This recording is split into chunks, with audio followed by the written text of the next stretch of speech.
කොච්චර ආදරය කරපු සිද්ධාර්ථයි යශෝදරයි දෙන්නට දෙන්න හම්බුනේ නැහැ. සිද්ධාර්ථ කුමාරයා යශෝදරා දේවියව දාලා යනවනේ. අපි ඒකට කියනවා අබිනිෂ්ක්‍රමණය කරනවා කියලා. අපේ බෞද්ධ දර්ශනයේ උගන්වලා තියෙනවා සිදුවත් කුමාරයා යශෝදරා දේවියව රාහුල කුමාරයාවේ දාලා යන්නේ ලෝකයා සත්‍යය කෙරෙහි තියෙන මහා කරුණාව හින්දා කියලානේ.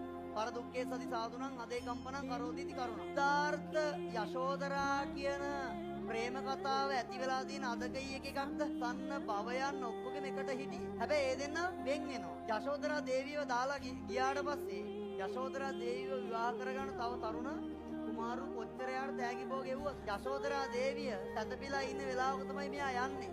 ඒකන අර සින්දුවේ ලියන්නේ නින්දේය එදා හිමි ඔබ යන විටමා වුන්නේ.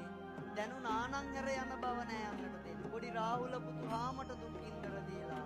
ගිය ඇයිද තපස් රැකුමට සිතුහත් කුලී කාජා කියලා සින්දුවක්. හැබැයි යශෝදරා දේවිය සිද්ධාර්ථ කුමාරයා තමන්ව දාලා ගියාට පස්සේ කුමාරයෙක් විවාහ කරගන්නෙත් නැතුව සුඛ විහරණ සහිත ජීවිතය අතෑරලා එයා සාමාන්‍ය ජීවිතයක් ගෙවන්න පටන් ගන්නවා. ඕක හරි සුන්දර විදිහට යශෝදරාවතේ කියලා තියෙනවා. යශෝදරාවතේ තියෙනවා මෙන්න මෙහෙම කවි ටිකක්. කැලේ තියෙන කොයි දේවත් රස වේවා. මලේ බඹරු මෙන් පිරිවර සෑදේවා. අව්වේ තියෙන රැස් මාලා අඩු වේවා. ගව්වෙන් ගව්ව දිව මාලිග සෑදේවා. දැන් සිද්ධාර්ථ කුමාරයා යශෝදරා දේවියවත් දාලා රාහුල කුමාරයාවත් දාලා උරුමේන තිබ්බ සක්විති රජකමත් දාලා රම්මේ සුරම්මේ සුබ කියලා මාලිගා තුනක් තිබ්බා. හැබැයි මෙයා වනගත වෙන්න ගියාට පස්සේ මෙයාට ඒ සැප ජීවිතේ හම්බ වෙනවද? නෑ. යශෝදරා ප්‍රාර්ථනා කරනවා කැලේ තියෙන කොයි දේවත් රස වේවා. පුතා කැලේ තියෙන දේවල් රහයිද? කැලෑකොළ රහයිද? අදින් පස්සේ රහ කෑමක් හම්බෙන්නේ නෑ. යශෝදරා දේවිය ප්‍රාර්ථනා කරනවා කැලේ තියෙන කොයි දේවත් රස වේවා. මලේ බඹරු මෙන් පිරිවර සෑදේවා. දැන් මෙයා සිද්ධාර්ථ කුමාරයා වෙලා ඉද්දී එයාට ලොකු පිරිවරක් හිටියේ නැද්ද? හිටියා. මලට බඹරු වෙන්නේ අවශ්‍යතාවයක් හින්දා. හැබැයි මෙයා වනගත වුණාට පස්සේ ඒකේ පිරිවරක් ඉන්නවද? නෑ. ඒ නිසා ප්‍රාර්ථනාවක් කරා. කැලේට ගියාට පස්සේ